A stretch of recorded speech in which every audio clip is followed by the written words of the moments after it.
रजी अल्लाह ताला अन्हा को रोजा रखने में कितनी मुश्किलात का सामना करना पड़ा, यह सुनकर आपकी भी आंखों में आंसू आ जाएंगे। लिहाजा वीडियो को आखिर तक जरूर देखें। प्यारे दोस्तों, मदीना में रमजान की खुशियां फैल रही थीं। चारों ओर सहरी की तैयारियां हो रही थीं। लेकिन हजरत बीबी फातिमा रजी अल्लाह ताला अन्हा का घर शांत और निश्चित था। हजरत फातिमा रजी अल्लाह ताला अन्हा पूरी रात इबादत करने के बाद रोजा रखने के लिए सहरी खाने आगे बढ़ी, लेकिन देखा कि घर में एक बूंद पानी के अलावा कुछ भी खाने को नहीं था। उन्होंने थोड़ा पानी पिया और अल्लाह से दुआ करते हुए कहा, ऐ अल्लाह, मैं यह रोजा तेरी ही रजामंदी के लिए रख रही हूं। अगर तू हमें तंगी भी देता है तो वह भी तेरी रहमत है। जैसे ही यह दुआ खत्म हुई, मस्जिद नबवी से फज्र की मधुर अजन की आवाज गूंजने लगी, जो मानो पूरे मदीना को इबादत के लिए जगा रही थी। फज्र की नमाज अदा हो चुकी थी। मदीना के आसमान में सूरज झांकने लगा था। कुछ सहाबा मस्जिद नबवी से बाहर निकल रहे थे और कुछ व्यापारी रोजी रोटी कमाने के लिए निकल पड़े थे। इसी बीच हजरत अली रजी अल्लाह ताला अन्हु भी काम की तलाश में घर से बाहर निकले। इधर जैसे जैसे सुबह आगे बढ़ रही थी, वैसे वैसे भूख की तड़प भी बढ़ती जा रही थी। हजरत फातिमा रजी अल्लाह ताला अन्हा ने भी तो पानी के अलावा कुछ नहीं खाया था, फिर भी वह घर के एक कोने में बैठकर अल्लाह की इबादत कर रही थी। इसी समय छोटे हसन और हुसैन रजी अल्लाह ताला अहुजा ताला अन्हा के पास आए और मासूम आवाज में बोले, अम्मी जान, हमें बहुत भूख लगी है, हमें कुछ खाने को दो, अब तो भूख सहन नहीं हो रही। यह सुनकर हजरत फातिमा रजी अल्लाह ताला अन्हा की आंखों के कोनों में आंसू आ गए। दिल कराह उठा, लेकिन वह कुछ कह नहीं सकी। फिर भी अपने बच्चों के सामने मुस्कुराकर बोली, बेटा, यह दुनिया तो बस एक इम्तिहान है, थोड़ा सब्र करो, इंशा अल्लाह तुम्हारे अब्बा जान कुछ खाना लेकर आएंगे।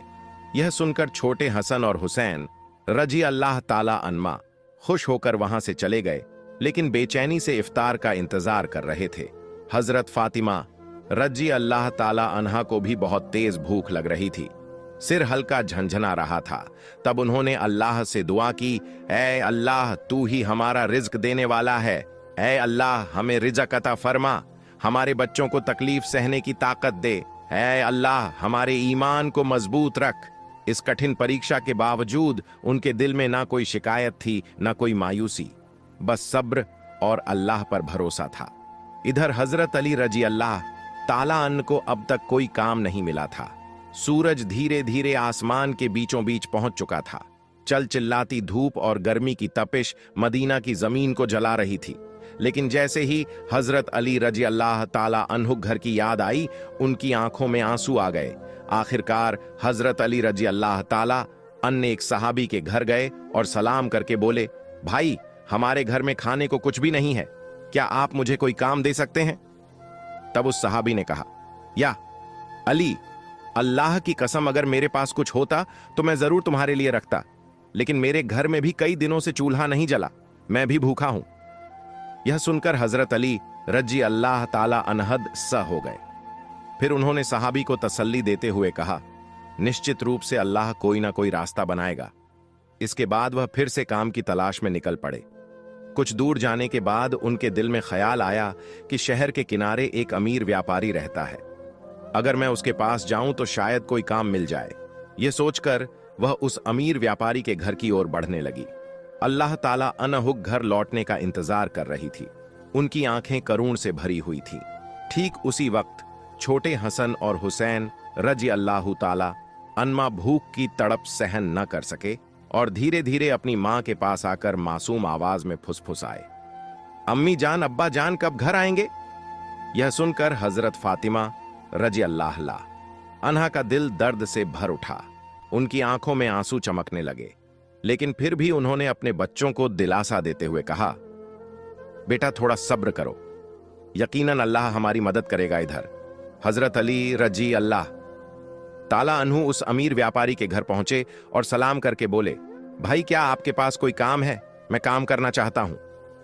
वह अमीर व्यापारी कुछ देर चुप रहा, फिर बोला, हां, मेरे खजूर के बाग में कुछ काम है, तुम वहां कुछ घंटे काम कर सकते हो, लेकिन मेरी एक शर्त है। मैं तुम्हें मजदूरी के बदले पैसे नहीं दे सकता, लेकिन मैं तुम्हें कुछ खजूर दे सकता हूं।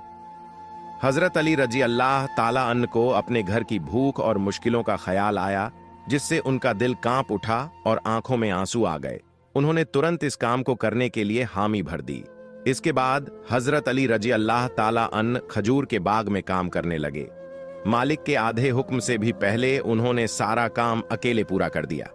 इस तरह कई घंटे बिना रुके कड़ी मेहनत करने के बाद वह फिर उस अमीर व्यापारी के पास गए और कहा, मैंने आपके आदेश के अनुसार सारा काम पूरा कर दिया, अब मेरी मजदूरी अदा करें।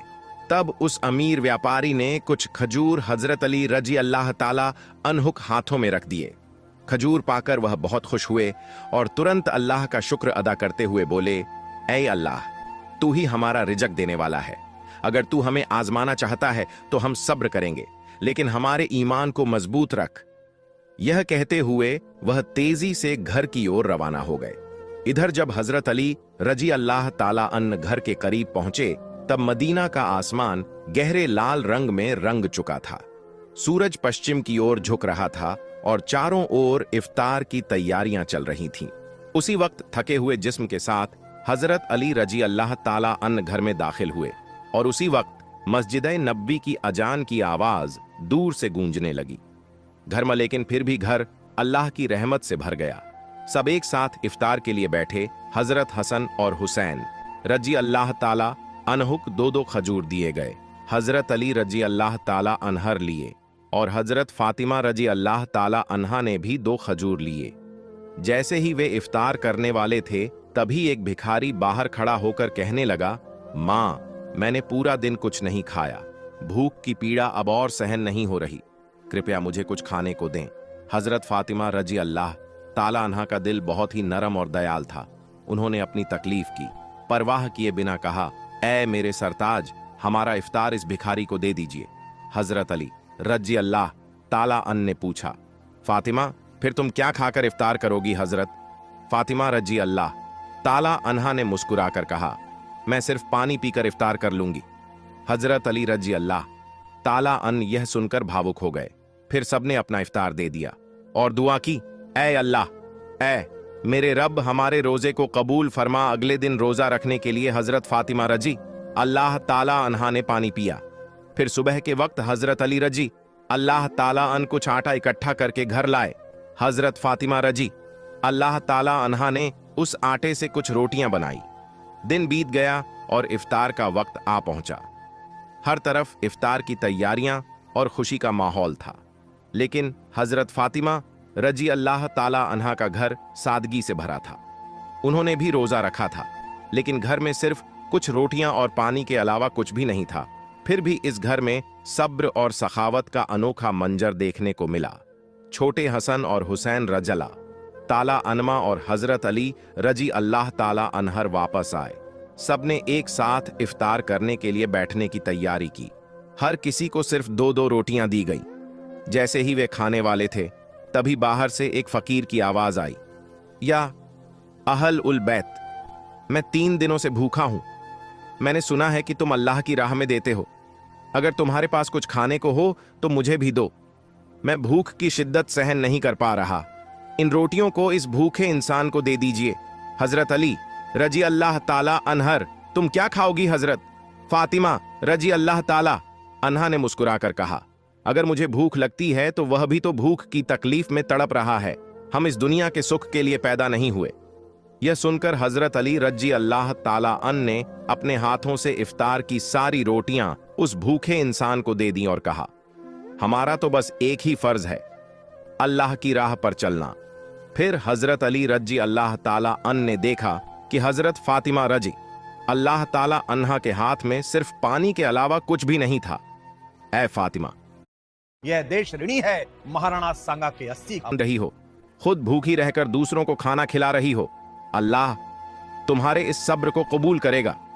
ठीक उसी वक्त अल्लाह रब्बुल आलमीन ने हजरत जिब्रील अलैहि सलाम को हुक्म दिया, ऐ जिब्रील, जाओ मेरे प्यारे हबीब मोहम्मद रसूलुल्लाह सल्लल्लाहु अलैहि वसल्लम की प्यारी बेटी फातिमा ने जिस तरह सब्र किया है, खुद भूखी रहकर दूसरों को खाना खिला दिया।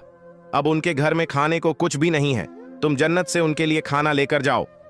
यह हुक्म मिलते ही हजरत जिब्रील अलैहि सलाम जन्नत से रोटियां, खजूर और शहद लेकर इंसान के रूप में हजरत अली रजी अल्लाह ताला अन्हुक घर के दरवाजे पर हाजिर हुए। उस वक्त हजरत फातिमा रजी अल्लाह ताला अन्हा सिर्फ पानी पीकर अल्लाह की इबादत में मग्न थी। तभी घर के बाहर से एक आवाज आई, या अहलुल बैत। यह आवाज सुनकर हजरत अली रजी अल्लाह ताला अन्हुक गए।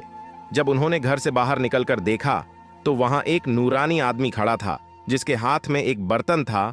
हजरत अली रजी अल्लाह ताला अन ने पूछा, आप कौन हैं? उस नूरानी आदमी ने जवाब दिया, मैं अल्लाह की तरफ से भेजा गया एक फरिश्ता हूं। जिस तरह तुमने अपनी भूख को सहकर दूसरों को खाना खिलाया, उसी तरह अल्लाह ने तुम्हारे लिए जन्नत का रिजक भेजा है। यह सुनते ही हजरत अली रजी अल्लाह ताला अन्हुक दिल कांप उठा। उनकी आंखों में आंसू भर आए। फिर हजरत जिब्रील अलैहिस्सलाम खाना देकर वहां से रुखसत हो गए। हजरत अली रजी अल्लाह ताला अन्हुक लेकर घर में दाखिल हुए और कहने लगे, ऐ फातिमा, देखो देखो हमारा रब कितना महान है, उसने हमारे लिए जन्नत से रिजक भेजा है। यह सुनकर हजरत फातिमा रजी अल्लाह ताला अन्हा धीरे धीरे वहां आई और उस खाने को देखकर सिजदा में गिर गई। उनकी आंखें मोहब्बत से उस बर्तन की तरफ देख रही थी और वह दिल में कह रही थी, ऐ अल्लाह तू कितना रहीम है। उन्हें समझ में आ गया कि यह कोई साधारण खाना नहीं है बल्कि जन्नत का खाना है। इतनी नरम रोटियां, खजूर और शहद, यह तो अल्लाह की रहमत थी। इस खबर से पूरा मदीना गूंज उठा कि हजरत फातिमा रजी अल्लाह ताला अन्हा के घर में अल्लाह की तरफ से जन्नत का खाना आया है। यहाँ तक कि जब यह खबर रसूलुल्लाह सल्लल्लाहु अलैहि वसल्लम तक पहुंची तो बहुत से लोग हैरान रह गए। कुछ लोग बेहद खुश हुए और कई लोगों का ईमान और भी मजबूत हो गया। लेकिन दूसरी तरफ जो मुनाफिक दिखावे के मुसलमान और फसाद फैलाने